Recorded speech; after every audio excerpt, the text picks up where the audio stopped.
why mini bots loom big for investors in Italy assets. This article is out of Bloomberg, and they brought up a couple important points, and I wanted to touch on them today.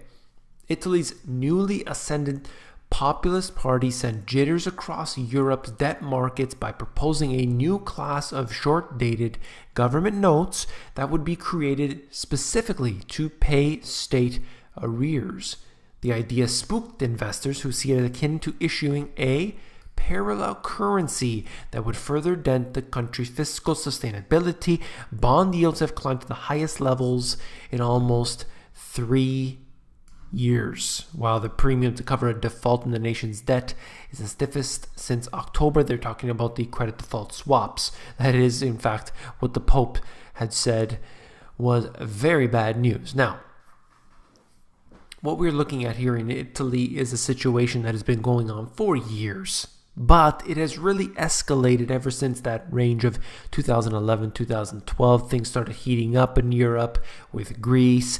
Then there was Spain, and Italy started to look very weak, but they came out there with the ECB and they said, don't worry, we will stop at nothing to make sure that these countries do not need a bailout, do not have any sort of Greece-like scenario happen to them. Now, we have not seen to the levels of Greece yet. However, these countries have been receiving bailouts for years. It's been going on. The newest one is called the CSPP. And the CSPP, for those who don't know, I'm sure if you're regular on this channel, you do know, CSPP is basically the program that they have from the ECB that buys debt of companies. Which companies? Basically all of them. So it's a bailout of corporations all across the EU. This is very important when you look at what's happening here, because you're undermining the system. If you can issue what is essentially a parallel currency, you're going to undermine the current system that is in place. I think that is truly worrisome for those in control. I don't think they'll ever go in this route. But look at with all the turmoil you are seeing today in the markets right now as of Monday's trading session. The market should be scared. The market should be fearful. Volatility should be spiking. But what? It is surging. You're seeing the stock market surging instead. I mean, it's ridiculous. Nothing makes sense. In Europe, at least it makes a little bit more sense. Like when you have this CDS is going up, at least one thing makes a little bit of sense. Now you have the Italian banks that are just taking a nosedive right here. And this is an ongoing issue in Italy with their financial sector.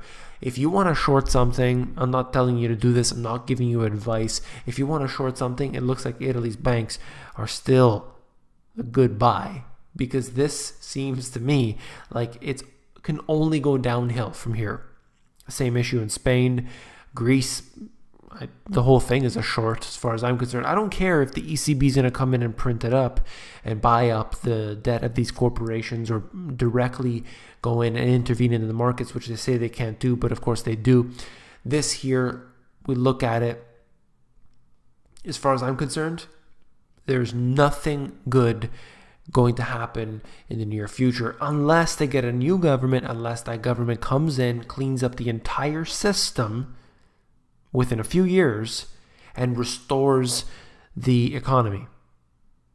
It's not likely. It's not likely, because you can see the other areas in Europe. You can see what's happening right now with the burdened taxpayer, with the economy is just struggling because of everything that's been happening with,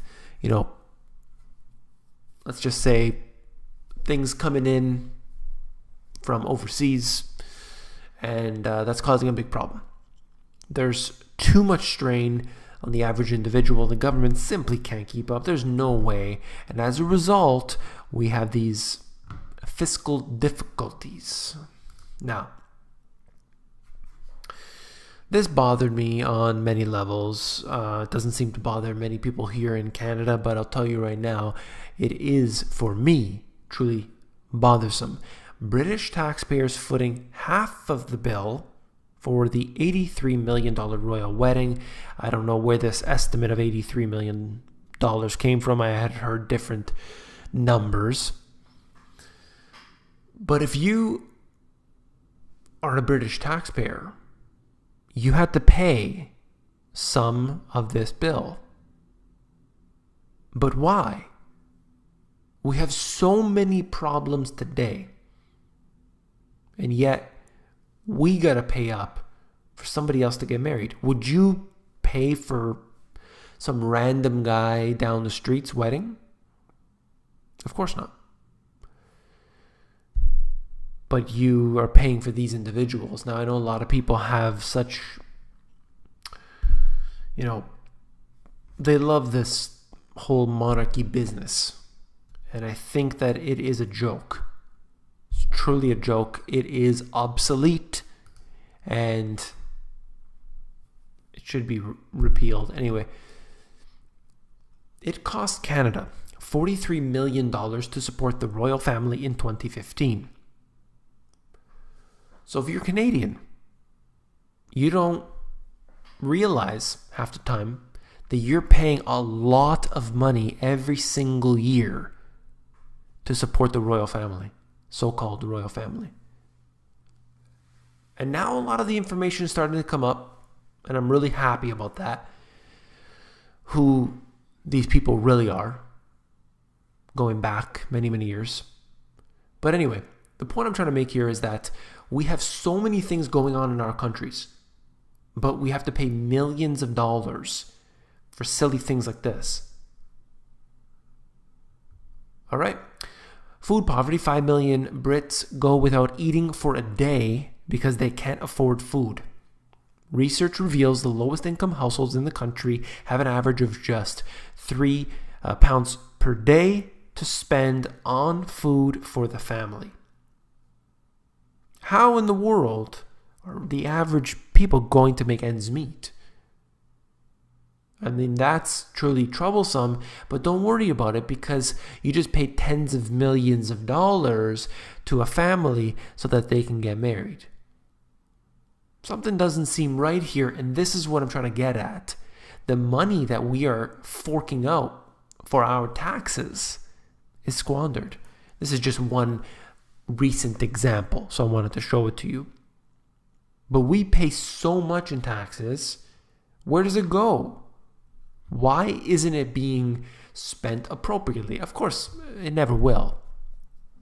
That brings me to my next point. Ownership society percentage of total assets and liabilities held by the wealthiest 1%, the next 9% and the bottom 90%. You could see here, I love to cover this as regularly as I possibly can. All right.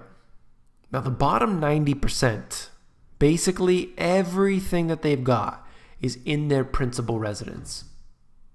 Everything. And their debt is held right here. You can see 74% of the bottom 90%. It's all debt.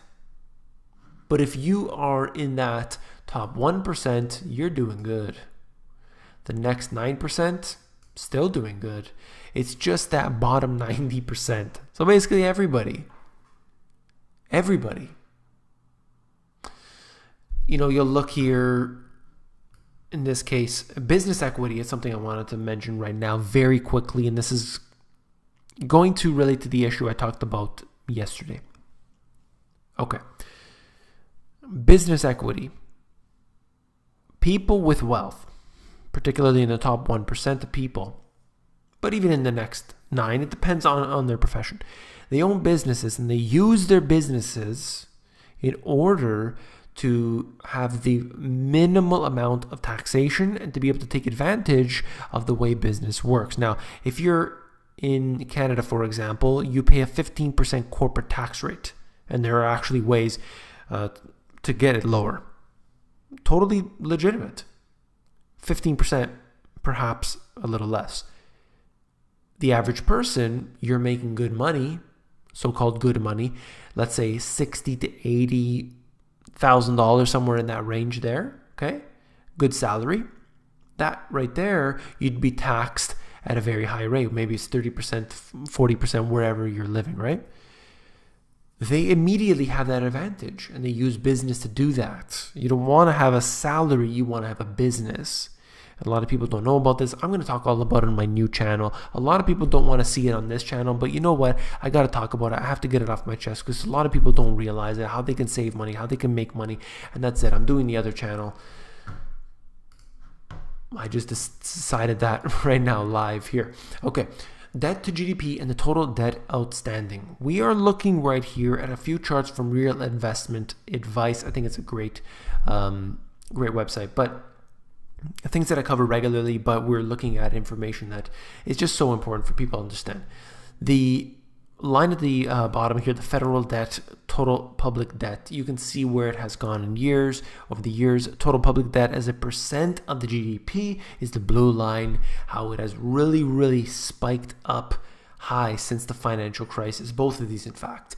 There's no way to ever reduce these, either one of these, unless we have some sort of complete collapse of the system, and that would be great in the fact that we'd be able to sort of get some sense of reality back. Okay, the runaway debt train, the reddish line here, federal debt, total public debt, and the blue line, GDP. Now you can see that it has been declining over the years. There's less and less of real GDP increases that have been happening. I mean, after this financial crisis, yes, it came back upwards fictionally, and you will see that over the years we get less growth, more money is being printed, more manipulation, more intervening in the markets. We can see that they're throwing everything at it, yet less growth. So it is true that the more dollars they print into the system, the more they then have to put into the system to get the same effect. I hope you understand what I'm saying there. Okay, then we have this. This brings me back to my point. Most of the budget goes towards the defense, social security, and major health programs. Can you believe that? I mean, where is all this money really going? Because we complain about all of these things. We really do. Take a look at the pie chart here. I mean, 6% is going just to the interest on the debt. Who are we paying this interest to? Who do we pay that interest to? Think about that for a second. Oh, we owe it to ourselves. We owe it to ourselves. That right there, when I hear that, I know that person hasn't looked into how money is created. I know that. All right, let me move on here. It's an interesting chart. You can pause the video and look at it for yourself. Old versus young population demographics are a huge problem right here because you can see that there is an increasing number of elderly and there's a decreasing number of young population. That's not good. That is not good. The situation that we are presented with here is, let me just get this out here, and you could see that if I exaggerate this, over time, we have a very big problem. This is not good. This is not the only country. It's not the US only. You're seeing that even more so in Europe. You're seeing it more so in Japan. And guess what? All those taxes, all that money that you need to flow into your system so that it could be squandered isn't going to be able to come in anymore. And there's going to be a heavier burden upon the people in the workforce today. That means what? Cutbacks. Get ready for the austerity. If you found this video informative, please give me a thumbs up. Last but not least, if you found the video informative, I know you will find my books, The Money GPS, and